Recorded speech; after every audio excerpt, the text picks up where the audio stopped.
الرحمن الرحيم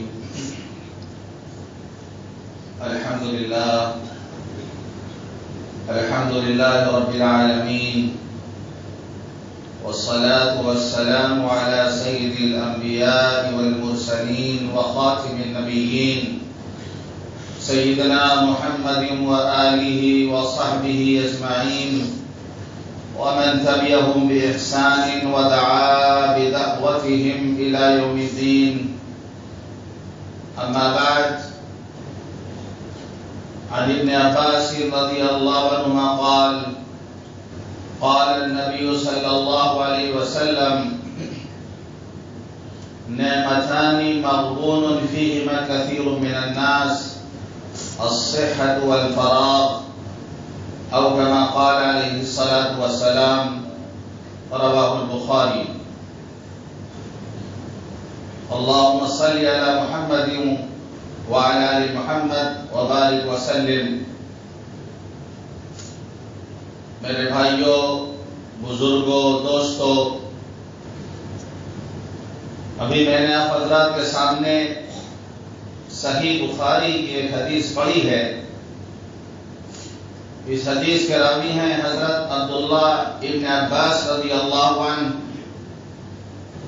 وہ روایت کرتے ہیں کہ نبی کریم صلی اللہ علیہ وسلم نے ارشاد فرمایا: نعمتان مغبون فیہما کثیر من الناس. دو نعمتیں ہیں کہ لوگ ان کی طرف سے دھوکے میں پڑے ہوئے ہیں. دو نعمتیں ایسی ہیں کہ ان کی طرف سے لوگ دھوکے میں پڑے ہوئے ہیں.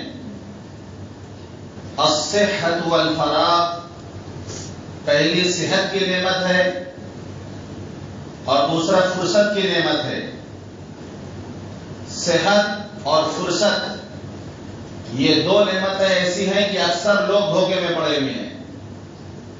ابھی تو ہمارے پاس صحت ہے، ابھی تو ہمارے پاس بہت سارا وقت ہے، آخرت کی تیاری کر لیں گے، جنت کی تیاری کر لیں گے، اور دن اسی طرح گزرتا رہتا ہے یہاں تک کہ اچانک بیماری کا حملہ ہوتا ہے. انسان ایسی حالت تک پہنچ جاتا ہے کہ وہ اٹھ بیٹھ نہیں پاتا. اب اگر وہ عبادت کرنا چاہتا ہے تو عبادت نہیں کر پاتا. اگر اللہ کو یاد کرنا چاہتا ہے، اگر قرآن کی تلاوت کرنا چاہتا ہے تو قرآن کی تلاوت نہیں کر پاتا. یا وقت ہے، فرصت ہے، جیسے مثال کے طور پہ ابھی لاک ڈاؤن ہو گیا تھا، وقت ہی وقت ہے لوگوں کے پاس، فرصت ہی فرصت ہے. لیکن ایک بات سمجھ میں آ گئی، اس لاک ڈاؤن نے ایک بات یہ سمجھا دی کہ عبادت نہ کرنے کا بہانہ وقت نہیں ہے، نماز نہ پڑھنے کا بہانہ یہ وقت نہیں ہے. جو لوگ کہتے ہیں کہ ہمارے پاس ٹائم نہیں، ہمارے پاس وقت نہیں ہے، یہ بہانہ صحیح نہیں ہے. سمجھ میں آ گیا وقت کے باوجود بھی اللہ کی توفیق نہیں ہوگی تو آدمی نہیں کر پائے گا. ورنہ لاک ڈاؤن ہر آدمی کے پاس وقت ہی وقت ہے، فرصت ہی فرصت ہے. اس فرصت کو آدمی غنیمت سمجھتا اور اس سے فائدہ اٹھاتا. کتنے لوگ اس لاک ڈاؤن میں حافظ قرآن ہو گئے. پچھلے سال لاک ڈاؤن تھا، ایک بہت بڑے عالم ہندوستان کے، بہت بڑے عالم، حافظ نہیں تھے، انہوں نے حفظ کر ڈالا. وقت سے فائدہ اٹھا لیا انہوں نے. تو جو وقت ہمارے پاس ہے، جو فرصت ہمیں ملی ہے، کل پتہ نہیں فرصت نہ ملے، ایسی مشغولیت آ جائے، ہم اتنا بیزی ہو جائیں کہ شاید پھر ہمیں دوبارہ یہ موقع نہ ملے. تو چونکہ اکثر لوگ دھوکے میں ہیں صحت کی طرف سے اور وقت کی طرف سے، جب اللہ نے اگر صحت دی ہے تو پہلی بات تو اس صحت کی قدر کرنی ہے، اس صحت کو بھی اللہ کی نعمت سمجھنا ہے۔ تندرستی ہزار نعمت ہے۔ ایک تندرست آدمی اور طاقتور مومن یہ اللہ کے نظر میں کمزور مومن سے زیادہ افضل ہے۔ آدمی دولت مند ہے، بہت پیسہ اس کے پاس، صحت نہیں ہے، اس سے وہ فائدہ نہیں اٹھا پائے گا۔ ڈاکٹر نے پرہیزی کھانا بتا دیا، اسے کھانا پڑے گا، کچھ کر نہیں پا رہا وہ۔ لیکن ایک غریب آدمی ہے لیکن تندرست ہے تو مزدوری کر کے بھی بہترین کھائے گا، بہتر کھانا کھائے گا۔ جوانی میں طاقت کی حالت میں بہترین سے بہترین عبادت آدمی کر سکتا ہے، لمبے سے لمبا رکوع اور سجدہ کر سکتا ہے، ورنہ پھر بیماری آتی ہے، پھر آدمی کرسی پر بیٹھ کے نماز پڑھتا ہے، کرسی پر بیٹھ کر نماز پڑھتا ہے، وہ دل چاہتا ہے اس کا بھی ہم بھی زمین پہ سجدہ کریں، مجبور ہے بیچارہ وہ۔ ریاض الجنہ میں جا کے دیکھیں، ریاض الجنہ جنت کی جو کیاری ہے، جنت کی کیاری مسجد نبوی کے اندر، ریاض الجنہ میں پہنچ کر کے بہت سے لوگ جو بیچارے نماز پڑھتے ہیں، کھیل کے لے جایا جاتا ہے، اسی پر وہاں پر وہ اتر نہیں پاتے ہیں، وہ رکوع سجدہ نہیں کر سکتے وہاں وہ زمین پر۔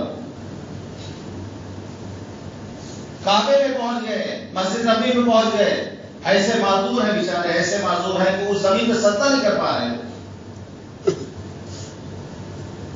تو صحت اللہ کی بہت بڑی نعمت ہے، اس نعمت کی آدمی قدر کرے۔ عربی زبان میں ایک مقولہ ہے جس کا خلاصہ یہ ہے، کہا جاتا ہے کہ صحت ایک ایسا تاج ہے جو تندرست لوگوں کے سر پہ ہوتا ہے، جس کو صرف مریض اور بیمار آدمی دے سکتا ہے۔ اسلام نے ہمیں اسی لیے صحت کی حفاظت اور ان تمام چیزوں کا حکم دیا جس سے ہم صحت مند رہیں، تو ان چیزوں سے منع کیا جس سے ہماری صحت خراب ہو۔ آپ فقہ کی کتابیں پڑھیں گے، مسئلے مسائل کتابیں، فقہ کی کتابیں جب آپ پڑھیں گے تو شروعاتی میری کتاب طہارت، صفائی،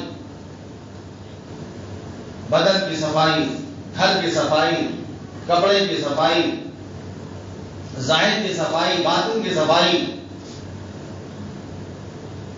کیونکہ گندگی سے صحت خراب ہوتی ہے۔ تو صفائی کی تعلیم اسلام نے دی ہے، اور کتاب الطہارت سے مسائل کتابوں کی شروعات ہے۔ آپ نے فرمایا کھانے پینے کے برتن کھلا ہوا مت چھوڑو، اس کو ڈھک کر کے رکھو۔ پانی پینے میں سانس مت لو، پانی سانس مت لو۔ کیوں سکھائے جا رہے ہیں سب؟ نبی تعلیم دے رہے ہیں کہ اگر گلاس میں آپ سانس لیں گے تو نقصان دہ ہوگا، وہ تو باہر نکال کے آپ سانس لینا چاہے سانس لیں۔ کھانے پھونک نہ مارے، کھانا گرم پھونک کے آدمی نہ کھائے، اس کو انتظار کے لیے ٹھنڈا ہونے کو۔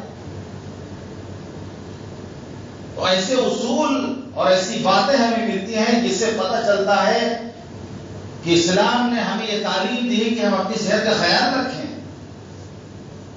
شراب کو حرام قرار دیا، صحت خراب ہوتی اس سے۔ کل مسکر حرام، فرمایا جس چیز سے نشہ پیدا ہو جائے وہ ہر چیز حرام ہے۔ شراب بھی حرام اور ہر وہ چیز جس سے نشہ ہو وہ بھی حرام۔ اب نشے کی وہ تمام چیزیں جس سے انسان عقل کھو بیٹھتا تھوڑی دیر کے لیے، حرام قرار دی گئی چیزوں کو۔ اس کے کم درجے میں کسا مکروہ تو ہی ہیں، تمباکو ہو گئی، سگریٹ نوشی، سگریٹ نوشی میں تمباکو تو ضرور ہے، بیڑی پینے میں تمباکو کا استعمال تو ہے کہ کراہیت ہے، مکروہ ہے، لیکن اس کی بدبو سے جو دوسروں کو تکلیف ہوتی ہے یہ حرام ہے۔ اب آپ جس کے بغل میں نماز پڑھ رہے ہیں، آپ کو خوب مزہ لے کہ سبحانک اللہم و بحمدک و تبارک اسمک و تعالی جدک ولا الہ غیرک، مزہ لے کے آپ پڑھ رہے ہیں، اور جب بدبو نکال کر کے بغل والے کی نماز بیچارہ پریشان ہے دائیں بائیں والا، تو یہ حرام ہے، ایذائے مسلم حرام۔ جب منع کیا گیا کہ لہسن پیاز کھا کے مت آؤ مسجد میں، فرشتے ہوتے تو تکلیف پہنچتی ہے، تو اگرچہ تمباکو نوشی یہ مکروہ ہے، لیکن اس سے جو دوسروں کو تکلیف پہنچتی ہے حرام ہے۔ اس لیے آپ مدینہ منورہ جائیں گے تو آپ کو بورڈ لگا ہوا ملے التدخین ممنوع، التدخین ممنوع، نو اسموکنگ، التدخین ممنوع، سگریٹ نوشی منع ہے، لتکون المدینہ المنورہ خالیۃ من التدخین، تاکہ مدینہ منورہ سگریٹ نوشی سے پاک صاف رہے۔ لیکن لوگ پیتے ہیں تو بھڑکے سے پیتے ہیں، حاجی لوگ بنڈل کا بنڈل بیڑی کے لے جاتے ہیں، بنڈل کے بنڈل بیڑی لے کے جاتے ہیں، ہوٹل کے باہر 10 بوڑھے بیٹھ کے خوب بڑے سٹا مارتے ہیں بیٹھ کے بیڑی اور سگریٹ خوب پیتے ہیں، جبکہ وہاں جگہ جگہ بورڈ لگو۔ تو اسلام نے ایسی چیزوں کو منع کہ جن سے ہماری صحت خراب ہو۔ ایسی ہی وقت کی نعمت ہے جو ہمارے ہاں سب سے، جس کی حیثیت ہی کچھ نہیں ہے، سب سے کم قیمت چیز ہمارے زندگی میں جو ہے وہ وقت کی کوئی اہمیت ہمیں نہیں ہے، جبکہ عربی زبان کا ایک مقولہ الوقت اثمن من الذهب والفضة، وقت سونے اور چاندی سے بھی زیادہ قیمتی ہے، کیونکہ وقت واپس آنے والا نہیں ہے، جو وقت گزر گیا وہ دوبارہ نہیں ملے گا۔ قرآن میں آتا ہے کہ بندہ کہے گا اللہ تعالیٰ سے کہ اللہ تعالیٰ ہم کو دوبارہ دنیا میں بھیج دیجیے، ہم نیک عمل کریں گے، ہم جا کے نیک عمل کریں گے، تو اللہ فرمائے گا اولم نعمرکم ما یتذکر فیہ من تذکر وجاءکم النذیر۔ جب بندہ کہے کہ اللہ ہمیں آپ دنیا میں بھیج دیجیے، ہم جا کے نیک عمل کریں گے، تو اللہ فرماتا ہے کیا ہم نے تم کو اتنی عمر نہیں دی تھی کہ جس میں نصیحت کرنے والا نصیحت حاصل کر سکے؟ اتنی عمر کیا تم کو ہم نے نہیں دیا تھا؟ اور پھر ڈرانے والا بھی تمہارے پاس بھیجا، وجاءکم النذیر، ڈرانے والے بھی تمہارے پاس آئے۔ تو مفسرین کا کہنا ہے کہ نذیر سے مراد انبیاء ہیں، انبیاء آئے، ڈرانے کے لیے آئے،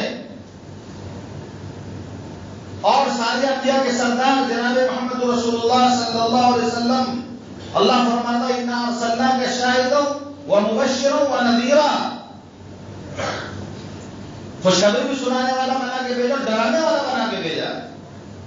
آپ نے بھی ڈرایا، آپ کے وارثین جو ہیں العلماء ورثۃ الانبیاء، انبیاء کے وارثین علماء، یہ انہوں نے بھی ڈرایا، اپنے اپنے وقتوں میں ڈرایا۔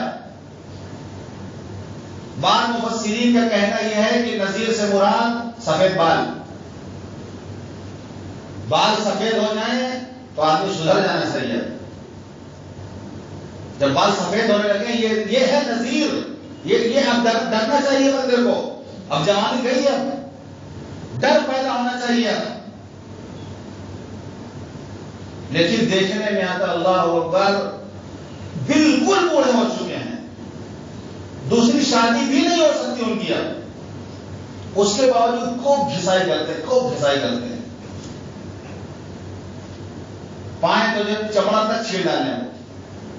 اب کیا دوسرا نکاح، چلو جوانوں کو مجبوری ہوگی، وہ نکاح ہے ان کا معاملہ، لیکن یہ جو بوڑھے گھسائی کر رہے ہیں اس عمر میں ایک تو دوسری شادی میں نہیں ہوگی ان کو، اس کے باوجود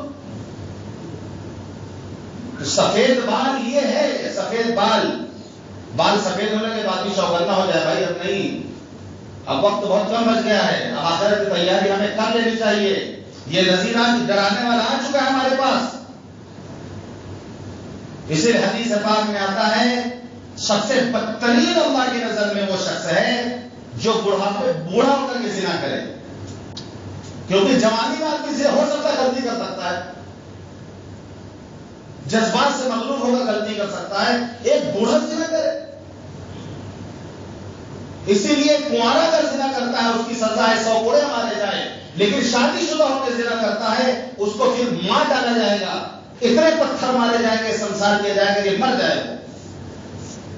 کیونکہ اب تو اس کے بعد بیوی تھی، شادی شدہ تھا وہ، اب کیوں اس نے ایسی غلطی کی، اب اس کو جینے کا کوئی حق نہیں ہے. ہاں پہلے شادی سے پہلے انسان ہے، ہو سکتا ہے غلطی کر گیا، نفس کے بہکاوے میں آ گیا، شیطان کے بہکاوے میں آ گیا. تو سب سے بدترین شخص ہے جو بڑھاپے میں حرکت کرے. تو نذیر سے مراد سفید بال. بعض مفسرین کے کہنا ہے کہ نذیر سے مراد پوتا پیدا ہو جائے تو آدمی کو چوکنا ہو جانا چاہیے. پوتا آ گیا ہے یہ کہنے کے دادا اب آپ کا وقت پورا ہو گیا، ہم آ چکے ہیں. اب پوتا ہونے کے باوجود بھی اگر تیاری نہیں کرتا، وہ اگر وہ آخرت کی تیاری نہیں کرتا، صحیح وقت کا استعمال نہیں کرتا، تو جا کے جب اللہ کے سامنے جا کے کہے گا اللہ دوبارہ بھیج دیجیے ہم کو دنیا میں، ہم خوب نیک عمل کریں گے. اللہ اولا معاملے کو ہم نے تم کو عمر نہیں دی تھی، 90 سال 70 سال 80 سال عمر تھی، تیاری کرنا تھا، کر لیتے اسی میں.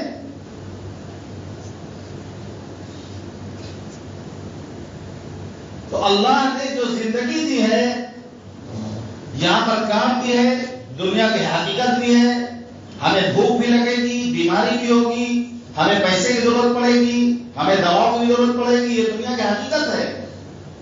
اسی کے ساتھ ہمیں عبادت بھی کرنی ہے، نماز بھی پڑھنا ہے، آخرت تیاری بھی کرنی، سب چلے گا اسی طرح. یہ دھوکہ میں نہ پڑے ہم کہ ہم کو فرصت ملے گی تب ہم ایسا کریں گے. ایک دیہاتی اپنے جانور لے کے جا رہا تھا اور کنویں پہ رہٹ چل رہا تھا. رہٹ ہوتا ہے پہلے ابھی تو ٹیوب ہے کہ کنویں سے پانی کھینچ کر کھیتی کو سیراب کیا جاتا ہے. پہلے رہٹ چلتا تھا کہ بیل کھینچتے تھے رسی اور ڈبہ ہوتا تھا گولا گولا، کھٹ کھٹ کھٹ کھٹ کھٹ کھٹ وہ گھوما کرتا پانی اور گرتا رہتا تھا. ایک تو ہوتا تھا بہت بڑا بڑا مشق کی طریقے چمڑے کا بنایا جاتا تھا، بہت بھاری ہوتا تھا، وہ پورا بھر جاتا تھا، پھر بیل کھینچتے تھے اس کو، پھر اڑیل دیا جاتا تھا، پھر بیل واپس آتے وہ نیچے جائے پانی. آپ یوٹیوب میں سرچ کرنے مل جائے گا. تو راہ چلتا تھا، کھٹ کھٹ کھٹ کھٹ پانی گرتا رہتا تھا، پانی بہ رہا نہیں. اب وہ آیا اپنے جانور لے کر، اب اس نے کنویں پہ جو چلا تھا راہ اس سے کہا بھائی تھوڑی دیر کے لیے اس کو کھٹ کھٹ بند کر دو، ہمارا جانور بھدک رہا ہے، پانی کیسے پیے گا، اس کو بند کر دو تاکہ ہمارا جانور پانی پیے.